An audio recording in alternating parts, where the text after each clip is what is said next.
Selamat datang di Nila Hisnila. Sekarang di sini aku ditemenin dengan dua temanku, ada Mbak Dewi, ada Agung, dan kita di sini mau ngobrol-ngobrol sama mereka soal gimana sih caranya dapat kerjaan di Malaysia.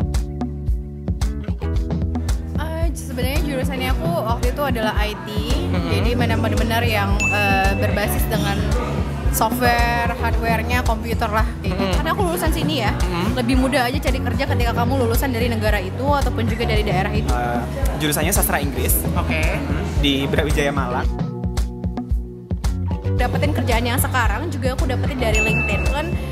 Biodatanya itu profesional banget. Kita benar-benar bukan hanya upload CV atau misalnya kayak kasih keterangan, tapi juga benar-benar details pendidikan kamu, interest kamu kemana, lebih ke kayak segi bisnisnya tuh kemana. Jadi aku dapat kerjaan yang ini itu dari LinkedIn. Jadi sebenarnya aku ada beberapa platform buat apply kerja gitu, ada Jobstreet, LinkedIn, Glassdoor dan sejenisnya. Dan itu emang ini banget sih beneficial banget gitu loh buat bantu kita dapat kerjaan baru. Kan waktu apply pertama kali di perusahaan ini tuh dulu LinkedIn gitu. Cuma kebetulannya uniknya juga ini aku dapat dari Jobstreet. Jadi awalnya aku juga memang sedikit ragu dengan Jobstreet gitu ya, karena memang kebanyakan betul kayak kita apply nggak ada panggilan. Aku jujur waktu itu 70 perusahaan tapi nggak ada yang manggil aku. Uniknya tiba-tiba si perusahaan ini, si online travel agency ini udah gitu di luar negeri pula yang tiba-tiba manggil aku dari Jobstreet pula. Sering-sering aja untuk membuka aplikasi tersebut, karena memang kalau kita nggak buka gimana kita bisa dapat kerjaan kayak gitu kan.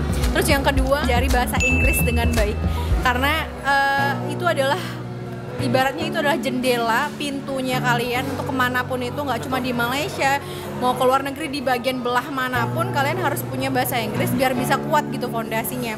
Kalau udah ada bahasa Inggris, kalau menurut aku sih itu udah aman banget untuk kerja di bidang manapun, karena kan skill itu kan tergantung kita ya, mau IT mau apapun itu skillnya itu tergantung masing-masing sendiri. Cuman kalau misalnya bahasa Inggrisnya itu udah bagus, otomatis komunikasi awalnya udah baik. Mulai yang basic dulu deh, dari CV kita, cara kita nyusun CV, terus kita ngirim surat, kasarnya surat lamaran, itu harus terstruktur dan bener-bener itu nge-highlight apa yang bisa kita jual ke calon perusahaan dan itu relevan sama jenis pekerjaan yang mau kita apply seperti itu. Kalau aku pribadi sebelum interview tuh aku kasarnya punya research gitu loh tentang background perusahaannya itu apa. Jadi kayak kita udah punya interest gitu loh sebelum kita ada di level buat interview terakhir itu. Kalau dari aku pribadi ya, tips sedikit aja, jangan mudah menyerah sih, dan kalau menurut aku lupain sih. Jadi kayak bukannya lupain dalam arti kata kayak dilupain gitu, bukan. Jujur tuh aku dapet bener-bener dalam keadaan lupa. Jadi aku apply itu aja aku nggak inget, entah itu bulan Agustus, entah itu bulan Juli, entah gimana aku udah lupa. Terus tiba-tiba sekalinya dapet di telepon, malah jodohnya di sini. Jadi kalau menurut aku balik lagi apply aja ke sebanyak-banyaknya tuh. Benefitsnya itu nomor satu banget. Itulah kenapa salah satu alasan aku milih kerjaan yang sekarang dibanding dengan kerjaan yang seharusnya di background aku. Yang pertama itu relocation. Relocation itu kalian dibayarin nggak tiketnya, ada tempat tinggal nggak pas sebulan pertama. Itu benar-benar kalian harus perhatiin banget ketika kalian itu masuk ke negara yang baru gitu kan. Yang kedua itu yang pastinya gaji ya, apakah itu sesuai dengan pengorbanan kalian udah sampai Malaysia nih jauh-jauh gitu kan, atau sampai negara lain nih jauh-jauh tiba-tiba gajinya nggak sesuai kan, nggak worth it. Terus taxnya yang harus kalian bear ketika kalian sampai Malaysia itu, karena kalau di Malaysia ini kita harus bear tax itu 6 bulan itu minimal ya untuk certain percentage gitu. Kalau sekarang itu kebetulan 30% kemarin itu kan. Ya, terus kalau misal kamu keterima nanti kayak udah ada guidelines yang bener-bener clear banget gitu loh. Kayak misal dari tiket buat relokasi. Jadi kan aku dari Surabaya.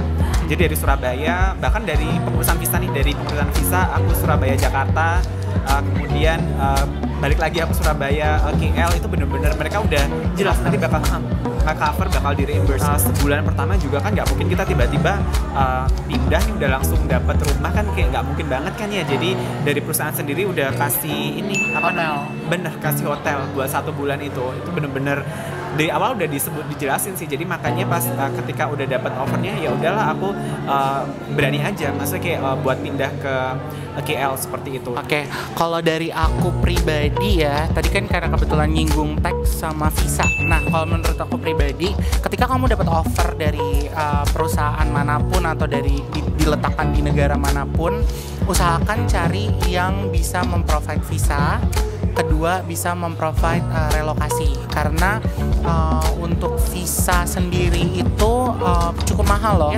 Nah, cari perusahaan yang memang memberikan penjelasan sejelas-jelasnya, sedetail-detailnya.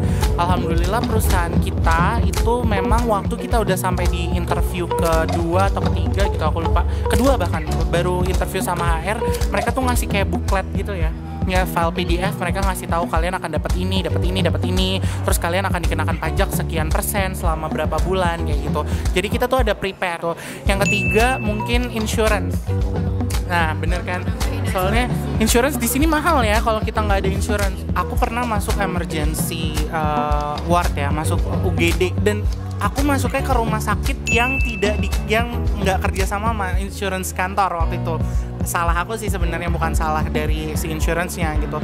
Dan di situ aku harus bayar certain amount of money karena nggak di cover, dan itu gede banget.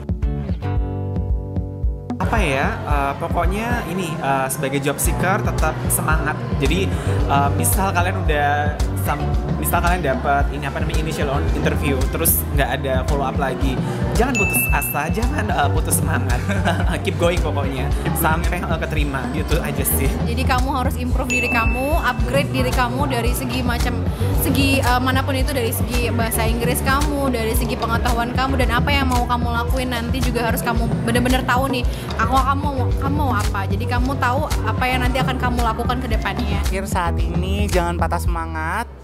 Saat ini kita lagi ada di masa dimana memang kita semua nggak expect this thing will be happen, COVID-19 gitu ya. Dan satu hal lagi, betul kata Mbak Dewi tadi, upgrade diri. Kalau misalnya ada kesempatan untuk upgrade skill yang kira-kira mungkin harganya murah, atau les-les atau webinar gitu yang murah atau gratis, itu diikutin aja, lumayan loh buat nambah skill baru gitu ya. Jadi itu aja dari aku di nilai episode 3 kali ini. Tetap semangat dan jangan lupa tolong bantu aku untuk like, subscribe. Dan kalau kalian merasa video ini bermanfaat, tolong bantu di-share juga ya. Dan inilah Isnila, sampai bertemu di minggu depan.